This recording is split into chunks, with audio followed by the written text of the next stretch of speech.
دعا آپ مانگتے ہو نا پروردگار آپ کی وہ دعا قبول کرتا ہے. اچھا. روزدار کی دعا, کیونکہ وہ لمحات سب سے مشکل ہوتا ہے جب آپ کے سامنے کھانا ہو اور آپ کو اجازت دے گی کہ چلے جی اب افطار کریں, اور اس وقت اگر آپ اپنے آپ کو تھوڑی دیر کے لیے روکتے ہیں نا, وہ بہت مشکل کام ہے. اور وہی کمال ہے انسان کا, اپنے آپ کو اس طرح ٹیسٹ کیا کریں.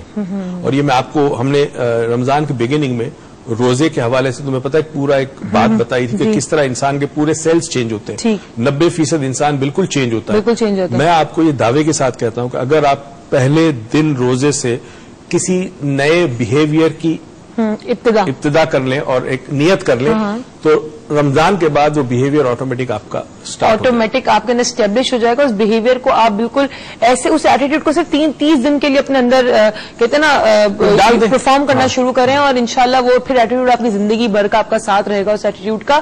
اب دیکھیں نیگیٹولی کوئی ایٹیٹیوڈ اڈاپٹ کرنا ہے تو وہ کر لیں, اگر پازیٹیولی کرنا ہے تو یہی رمضان کا کہتے ہیں نا پیغام ہے کہ پازیٹیو ایٹیٹیوڈز اپنے اندر آپ ڈالیں. ہمارے ساتھ کالر ہے کامران صاحب کراچی سے. السلام علیکم. السلام علیکم. وعلیکم السلام. کیسے ہیں کامران صاحب؟ بالکل ٹھیک ٹھاک. میرے پروفیسر صاحب سے ایک سوال ہے. ابھی شروع میں پروگرام کے انہوں نے بتایا تھا کہ جو روزہ ہے اس کی خصوصیت یہ ہے کہ سینسٹیوٹی بڑھتی ہے انسان میں, صبر کا مادہ آتا ہے, مختلف کوالٹیز بتائی تھی. میرا کوشچن یہ ہے کہ اگر ہم آج پوری ناٹ جسٹ پاکستان, پوری اسلامک کنٹریز کو دیکھیں اور کمپیئر کریں ان کنٹری سے جو ویسٹرن ہے, جہاں پہ روزے ایسے نہیں رکھے جاتے جس طرح ہمارے پاس ہوتے ہیں, لیکن اگر ان ریالٹی ہم دیکھیں تو سینسٹیوٹی اور دوسروں کا خیال رکھنا اور اس قسم کی جو چیزیں ہیں وہ ان کے اندر زیادہ پائی جاتی ہیں, ہمارے اندر نہیں پائی جاتی. اس کی کیا وجہ ہے؟ چلے جی کامران صاحب, آپ نے تو ایک ایسا سوال پوچھا نا, چھکا مار دیا آپ نے. But thank you so much for your call, and یہ بڑا اچھا سوال ہے, یہ پوچھنا چاہیے, ضرورت تھی اس سوال کی. جی آپ کہیے. دیکھیں پورے دین اسلام جو ہے وہ جس چیز کو آپ کے اندر پیدا کرتا ہے, یہ بھی بڑی کمال کی بات ہے, اسے کہتے ہیں ایموشنل انٹیلیجنس, اور اس پہ ہم بات کر چکے ہیں. ماہر نفسیات نے, بڑے بڑے ریسرچرز نے اس پہ ریسرچ کر کے ایک نیا سبجیکٹ دنیا میں 1984 میں انٹروڈیوس ہوا, 4 یونیورسٹیز نے اس پہ کام کیا تھا. اور ایموشنل انٹیلیجنس کے جو انگریڈینٹس اور جو بیسک پرنسپلز ہیں وہ سارے کے سارے دین اسلام میں ملتے ہیں. اچھا. اب مسئلہ جو یہاں پہ آ گیا وہ یہ آ گیا ہے کہ ہمارا ماضی بہت اچھا تھا, ٹھیک ہے, ہم نے اپنے ماضی سے سبق نہیں سیکھا, ٹھیک ہے. اب ہوا یہ کہ بہت ساری چیزیں ہم نے ایسی اڈاپٹ کر لی کہ جو کلچرل تھی اور جس کا ریلیجس سے کوئی تعلق نہیں تھا, پلس جو عبادتیں ہیں یا جو اللہ کے احکامات جو ہمیں ریگولر بیسس پہ ادا کرنے ہیں, اس کو ہم نے یا تو رسم کے طور پہ لے لیا اور ہم نے اس کی روح یا ایسنس کی طرف نہیں گئی. اس کی سب سے بڑی وجہ تھی کہ علم حاصل کرنا بند کر دیا. سب سے بڑا پرابلم جو ہمارے ساتھ ہوا وہ علم حاصل کرنا بند کر دیا. اچھا, جب ویسٹ کی بات کرتے ہیں تو ویسٹ کے اندر آپ دیکھیں انہوں نے ایسے ایسے علوم نئے نئے نکالے جن کا پاکستان میں آپ نے نام بھی نہیں سنا ہوگا, ٹھیک ہے. وجہ یہ کہ کنٹینیوسلی تحقیق کے ساتھ ساتھ وہ ایکسپینڈ کر رہے ہیں اس دائرے کو, علم کو. تو جو شخص بھی کسی قسم کا ایک نیا علم آتا ہے اس میں داخل ہونا چاہے, پڑھنا چاہے تو وہ پڑھ سکتا ہے. اب مسئلہ صرف اتنا ہے کہ وہاں پر جو چند چیزیں ان معاشروں کے اندر ایسی تھی جس نے رہنے والے افراد کو, دیکھیں معاشرہ جو ہے وہ نیسٹ کی طرح ہوتا ہے. جس طرح پرندے نیسٹ کے اندر پلتے پھولتے ہیں, ماں باپ آتے ہیں اس کو کھانا دیتے ہیں, تو معاشرہ نیسٹ کی طرح ہوتا ہے. معاشرہ آپ کو وہ ایٹماسفیئر یا انوائرمنٹ پرووائڈ کرتا ہے جس سے آپ کی اپ برنگنگ ہوتی ہے ہر قسم کی. کسی زمانے میں ہمارے گھر جو تھے وہ ایک نیسٹ کی طرح تھے جہاں ماں باپ کی تربیت سے بچوں میں وہ اقدار اور وہ اخلاق اور وہ چیزیں پیدا ہوتا تھا. اب بہت سالوں سے یہ چیزیں چلی گئی. اب کرنا یہ ہوگا کہ ایسے لوگ معاشرے کے اندر ایک بہت اہم کردار ادا کریں جو لوگوں کو علم کی طرف راغب کرے کہ یار غور و فکر کرو, تمہارے پاس تم یہ دیکھو کہ تم یہ جو عمل کرتے ہو اس کے نقصان کیا ہے, فائدہ کیا ہے. تمہارے اندر حساس سینسٹیوٹی ہے انسان میں, مسلمان میں بہت سینسٹیوٹی ہے. پرابلم یہ ہے کہ اس کا اظہار نہیں ہو پاتا عمل کے اندر, بلکہ اس کا اپوزٹ ہو جاتا ہے. تو کچھ چیزیں ہم نے ایسی کر لی جو ہم نے سبق نہیں سیکھا. جو اللہ کو نہیں مانتے ان قوموں کو اگر آپ دیکھیں تو ان کے فوائد جو ہیں وہ اس دنیا تک ہیں, اس دنیا کے بعد ختم ہو جائے گا ان کا سارا سلسلہ. ہمارے لیے آخرت ہے. ہمیں جو اصل کام کرنا ہے وہ آخرت کے لیے کرنا ہے. ہمیں جو اصل کام کرنا ہے وہ آخرت کے لیے کرنا ہے. اور جس طرح بات ہوئی کہ ہم جو ہیں آج کل کی جنریشن ہے مسلمانوں کی, وہ زیادہ ریچولسٹک ہو گئی ہے. آپ شاید فرض تو پورے کرتے ہوں گے اپنے سارے, لیکن ان فرض کو پورا کرتے کرتے آپ صرف ایک رسومات کی شکل میں کر رہے ہیں. آپ اس کو سمجھ نہیں رہے. کرنے کا جو ایسنس کو اپنے اندر جذب نہیں کرے گا. وہ جذب کر لیں. صرف میں کہتی ہوں جو ڈیلی روٹین ہے ہمارا اسی کے اندر ہم کر لیں. تو یہ جو چھوٹے آپ دیکھیں بہت سارے میں نے دیکھے ایسے مسلم ممالک میں لوگ دیکھے ہیں جو لائن میں نہیں کھڑے ہو سکتے, کیوں میں نہیں کھڑے ہو سکتے. تو یہ مظاہرہ کرتا ہے صبر کا, اور صبر سب سے زیادہ مسلمان میں ہونا چاہیے. اور آپ دیکھیں مسلمانوں میں صبر نہیں ہے. تو رمضان کا مہینہ ہمیں صبر سکھاتا ہے. اگر رمضان آپ ایسنس کو سمجھتے ہوئے کریں تو انشاءاللہ آپ میں صبر بھی ضرور آئے گا. ہمارے ساتھ مسز داؤد ہے گجرانوالہ سے. السلام علیکم. وعلیکم السلام.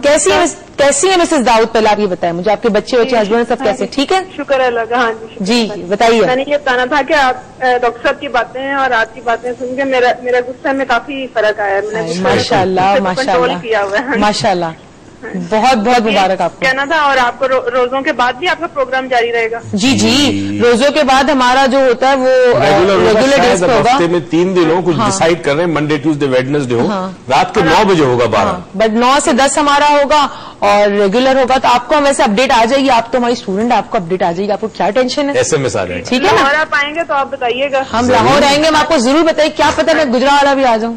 ٹھیک ہے جی, چلیں ضرور ٹکے کھانے آؤں گی. ٹھیک ہے جی جی بالکل بالکل بالکل. چلیں, thank you so much. Thank you. اللہ حافظ. بائے. ہاں جی. اچھا, میں کچھ چیزیں کو میں نے ایک چیز نوٹس کی ہے ہمارے معاشرے میں. بیسکلی جب ہم بات کریں جنرلائزیشن ہی ہوتا ہے. بہت سارے مسلمان ایسے ہیں جن میں بڑا صبر تحمل ہے, بڑا اعلیٰ کردار ہے, اعلیٰ اخلاق ہے, مگر ہم جنرلی بات کرتے ہیں. جنرلی جو مسئلہ ہمارے ساتھ ہوا ہے وہ یہ ہے کہ علم کا دامن ہم نے چھوڑ دیا. اس راستے پہ جس راستے پہ علم حاصل ہوتا ہے وہ ہم نے چھوڑ دیا. ہمارے لیے علم ہو گیا کالج اور یونیورسٹی کی ایجوکیشن. ٹھیک, رائٹ, وہ تعلیم ہے. وہ تعلیم ہے. ٹھیک, علم الگ چیز ہے. علم آتا ہے نوئنگ سے. ٹھیک, اور نوئنگ ایکسپیرینشل ہوتا ہے. فار ایگزامپل آگ جلاتی ہے از انفارمیشن.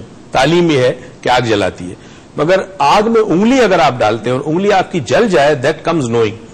اس کو نالج کہتے ہیں. نالج اور انفارمیشن میں فرق ہے. اچھا, اس کا مطلب یہ نہیں کہ اپنی انگلیاں جلاتے سے آپ ہم کہتے ہیں آئس ٹھنڈی ہے, آپ نے یہ ٹھنڈ ہے مطلب آئس ٹھنڈی ہے تو آپ کو یہ میں بتاؤں گی اگر ٹھنڈی ہے تو یہ آپ نے میرے سے سنا, یہ تعلیم ہوئی. لیکن اگر آپ خود ٹچ کر کے جب دیکھیں گے آپ کو ٹھنڈا محسوس ہوگا تو یہ آپ کی نوئنگ ہوگی, کیونکہ آپ نے اویئرنیس کے ساتھ اس چیز کو محسوس کیا ہے. اور وہ جب نوئنگ کے ساتھ کوئی چیز ہو جاتی ہے تو پھر اس میں اویئرنیس آتی ہے. ٹھیک ہے نا.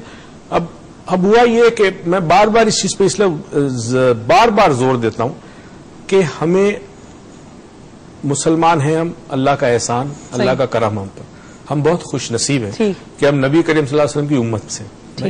اب آگے ہمیں کیا کام کرنا ہے؟ آگے ہمیں کام یہ کرنا ہے کہ آگے ہمیں جو کام کرنا ہے وہ ہم اس بریک کے بعد آگے والے کام سیکھیں گے. تو آپ کہیں مت جائیے گا, صبر سے دیکھتے رہیں جو بھی آ رہا ہے اس بریک میں, اور بریک کے بعد پھر ہم واپس آتے ہیں اور ہم باتیں کریں گے اور مزید کیا ہمیں آگے کیا کرنا ہے. تو you stay tune and keep watching.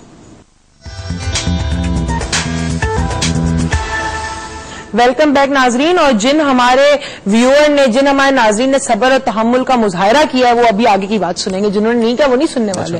ہاں, ذرا سا کنیکٹ کرتا ہوں جو ہم نے کل گزرے ہوئے کل پہ ٹاپک نماز پڑھی ہے اس کے روزے کے ساتھ کنیکٹ کرتا ہوں.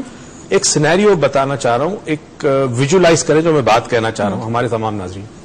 میں نے کل اس چیز کی ابتدا کی کہ پروردگار نے انسان کو خلیفہ بنا کے بھیجا اس دنیا میں. اب اس دنیا میں جتنی چیزیں اللہ نے خلق کی, تمام چیزیں اللہ نے خلق کی ہے. پتھر ہے, پہاڑ ہے, چاند ہے, آسمان ہے, بادل ہے, پانی ہے, سبزہ ہے, سب کچھ اللہ نے خلق کیا. اب یہ جتنی بھی مخلوق اللہ کی ہے بے جان اور جاندار, اس کے اندر میں نے کہا تھا کچھ مخلوق جو ہے وہ ورٹیکل ہے, کچھ ہاریزونٹل یاد ہے, میمل سارے ہاریزونٹل ہے. کچھ مخلوق ایسی ہیں جو اسپیئر شیپ میں ہے یا اسپائرل ہے. ٹھیک ہے. اچھا, اب ان تمام مخلوق کو ریپرزینٹ کون کر رہا ہے؟ ٹھیک, اللہ کر رہا ہے. تو ہم میرے خیال میں کسی مخلوق کی کال ہوگی اللہ کی. جی, ہمارے اللہ تعالیٰ کی ایک مخلوق کی کال ہے, مسٹر آصف کی کراچی سے. السلام علیکم. وعلیکم السلام. جی, کیسے ہیں آصف صاحب؟ اللہ کا کرم, ٹھیک ٹھاک. جی, رمضان مبارک. خیر مبارک. جی, کہیے. اچھا, آپ کا پروگرام ماشاءاللہ بہت اچھا ہے اور بہت کچھ سیکھنے کو مل رہا ہے اس سے. تھوڑا سا مجھے صاحب سے یہ پوچھنا تھا, ویسے تو نماز زکوٰۃ کے ٹاپک آپ کا تھا, شاید وہ نہیں کیا کسی وجہ سے. اچھا, یہ میں یہ پوچھنا چاہ رہا تھا کہ مائنڈ سائنسز کے حوالے سے آپ نے جو ہے وہ علم حاصل کیا پچھلے دور میں, تو کیا آپ نے مطلب تصوف اور معرفت میں بھی کچھ تعلیم لی ہے, علم حاصل کیا ہے؟ کیونکہ جو آپ کا جو نقطۂ نظر ہے اور جو جس طرح سے آپ چیزوں کو ڈیفائن کرتے ہیں تو وہ اس میں ایک طبیعت کے حوالے سے وہ بھی نظر آتا ہے, لیکن بہت زیادہ جو ہے وہ یہ چیز نظر آتی ہے معرفت اور تصوف کے حوالے سے. جی تو اس کا میں پوچھنا چاہ رہا تھا, کیا آپ اس کو پڑھ کے, اس کو سمجھ کے آپ نے اللہ کا اور یہ دین کا اور اس طرح کی یہ سمجھ آپ نے حاصل کی؟ دوسری بات یہ کہ علم جو ہے وہ لفظ کو پیدا کرتا ہے, الفاظ کو پیدا کرتا ہے, یا لفظ جو ہے یا الفاظ جو ہے وہ کسی علم کو پیدا کرتا ہے؟ واہ, ایک چھوٹی سی بات اور مجھے کرنی تھی. کل آپ نے ٹھیٹھا غالباً لفظ کہا تھا, ایک کیفیت کا نام بتایا تھا, جس میں حضرت علی بھی آپ نے بتایا کہ نماز میں وہ کیفیت آ جاتی ہے. اچھا, میں یہ پوچھنا چاہ رہا ہوں کہ غیر مسلم, چونکہ یہ کیفیت ہر انسان میں ہے نا, بالکل, تو غیر مسلم بھی اگر وہ نماز نہیں پڑھتے تو ان کے اندر بھی یہ کیفیت تو موجود ہوتی ہے, وہ تاریخ کرے نہ کریں. اچھا, ایسے لیلا مجنو کے بھی جو قصے ہوئے اور اس طرح سے ہوئے, بالکل جو ہے وہ فنا ہو گیا اپنے محبوب کے لیے اور اس طرح سے ہو گیا, تو وہ بھی یہی کیفیت ہے. ٹھیک ہے, چلے آصف صاحب بہت بہت شکریہ آپ کے سوالوں کا, ہم جواب دیتے ہیں. جو پہلا سوال اس کا آپ جواب دیں, بڑے اردو مشکل لفظ میں نہیں. دیکھیں جی, تیسرے سوال کا پہلے میں پہلے جواب دے, چلے پہلے وہ جو کہ غیر مسلم میں بھی یہ تھیٹا لیول. دیکھیں اس طرح ہے کہ یہ کسی انسان میں بھی ایک کیفیت پیدا ہوتی ہے. ٹھیک ہے, فرق یہ ہے کہ نشہ شراب پینے کے بعد بھی ہوتا ہے اور ایک نشہ بغیر شراب کے ہوتا ہے, عشق کا نشہ ہوتا ہے. ٹھیک ہے, دونوں نشے میں ویسے تو نشہ ہے مگر دونوں میں فرق ہے. ٹھیک ہے, جو نشہ عشق الہی سے پیدا ہو, عشق رسول سے پیدا ہو, وہ نشہ اس حوالے سے نشہ نہیں ہوتا کہ انسان کو کنٹرول نہ ہو. وہ نشے میں انسان اپنی ذات کو جذب کر لیتا ہے, اپنی انا کو فنا کر دیتا ہے, اپنی مرضی کو ختم کر دیتا ہے, کمپلیٹ سبمیشن ہوتا ہے. اور دوسرا جو نشہ ہے اس میں انسان کو کنٹرول نہیں ہوتا, کوئی اور چیز اس کو کنٹرول کر رہی ہے. ٹھیک ہے, تو یہ کیفیت کوئی بھی شخص, بدھسٹ کے اندر یہ کیفیت ہوتی ہے, وہ بالکل اپنی ذات کو ختم کر دیتے ہیں, مگر ختم کرنے کے بعد کیا اگلا سٹیپ کیا ہے؟ یہاں ہم اپنی ذات کو سبمٹ کر رہے, ختم کرتے ہیں اللہ کے لیے. ٹھیک, اللہ کے لیے کرتے ہیں. پھر یہ جو کیفیت ہوتی ہے جذب کی, یہ بن جاتی ہے عبادت. یہ جو کیفیت ہوتی ہے جذب کی بن جاتی ہے عبادت, ہائر اتھارٹی کے سامنے کر رہے ہیں. ٹھیک, تو یہ سوال تیسرا, یہ سوال دیکھیں اگین وہی بات آ گئی نا, آپ کا مائنڈ جو ہے وہ ایک, اگر میں آپ کو ایزیلی سمجھاؤں تو ایک مشین کی طرح ہی اگر سمجھ لیں, اور ہر انسان کے پاس یہ مشین موجود ہے, تو اگر آپ اس کو ایک طریقے سے یوز کریں تو آپ theta level, alpha beta, alpha theta delta, ہر لیول پہ جا سکتے ہیں. لیکن اس لیول پہ جانے کے بعد پھر کیا, جیسا ڈاکٹر معیز نے کہا کہ ہمارے پاس بحیثیت مسلمان ایک سپیریئر پاور ہے, ہمارے پاس ایک موٹو ہے زندگی میں, اور ہمیں پتا ہے کہ ہمیں لوٹ کے اسی کے پاس جانا ہے. تو ہمارے پاس یہ ایڈوانٹیج ہے کہ ہم اس تھیٹا لیول کو ایک طریقے سے انجوائے کر سکتے ہیں اور اس سے کچھ نہ کچھ چیزیں حاصل بھی کر سکتے ہیں. اچھا جی, پہلا سوال تصوف کے حوالے سے. یس, میری جو علم مجھے ملا وہ مجھے خانقاہوں میں ملا ہے, حجروں میں ملا ہے, اور یہ علم میں نے دنیا کے اور مذاہب کے لوگوں سے بھی, صوفیوں سے, یوگی سے بھی حاصل کیا. تو یس, تصوف کے بغیر, اس کو پڑھے بغیر یہ چیز ممکن نہیں ہے. انٹرسٹنگلی میں نے بہت ساری چیزیں جو حاصل کی ہیں وہ کتابوں سے نہیں کی. میرا ڈائریکٹ پرسپشن بہت رہا ہے. ٹھیک, ہوا شاید یہ ہے کہ کچھ آبزرویشن کی طاقت ایسی اساتذہ نے بڑھا دی میرے اندر کہ میں چیزوں کو سیکھ لیتا ہوں, جذب کر لیتا ہوں, ابزارب کر لیتا ہوں. پھر ایک اور چیز بھی جو میں بتانا چاہتا ہوں آج کے حوالے سے, جو کہ بڑی امپورٹنٹ. دیکھیں آج گھر گھر میں انٹرنیٹ ہے, گھر گھر میں کمپیوٹر ہے. آج آپ کو کوئی چیز معلوم کرنی ہے, آپ گوگل پہ جاتے, ٹائپ کرتے, آپ کو جواب آ جاتا ہے. اب مسئلہ یہ ہے کہ نہ کوئی پڑھانے والا ہے, نہ کوئی آواز آتی ہے, انفارمیشن آپ کے پاس آ جاتی ہے. تو ہر انسان کے اندر ایک طرح سے 2 اینٹینا لگے ہوئے ہیں اس کے اندر. ٹھیک ہے, مسئلہ یہ ہے کہ وہ جو یونیورسل فریکوینسی ہے اس کے ساتھ وہ کنیکٹ نہیں ہوتا. اگر وہ کنیکٹ ہونا, بار بار کنیکٹ ہونا شروع کرے تو اس کو علم ڈائریکٹلی بھی مل جاتا ہے یونیورس سے, ڈائریکٹ. اور آپ کو انٹیوشن جس کو انٹیوشن کہتے ہیں ہم, اور جو ڈاکٹر میں ڈائریکٹ پرسپشن, اینڈ اگر ڈائریکٹ پرسپشن ہے تو اس کا انڈائریکٹ پرسپشن بھی ہوگا. ڈائریکٹ پرسپشن وہ ہوتا ہے اس میں آپ ڈائریکٹلی کچھ ایکسپیرینس کرتے, کوئی چیز محسوس کرتے, کوئی چیز دیکھتے ہیں, کسی بھی چیز کو ڈائریکٹلی آپ فیل کرتے ہیں یا محسوس کرتے, that is called direct experience. اور indirect experience is something that you have heard from someone. Indirect heard from someone also,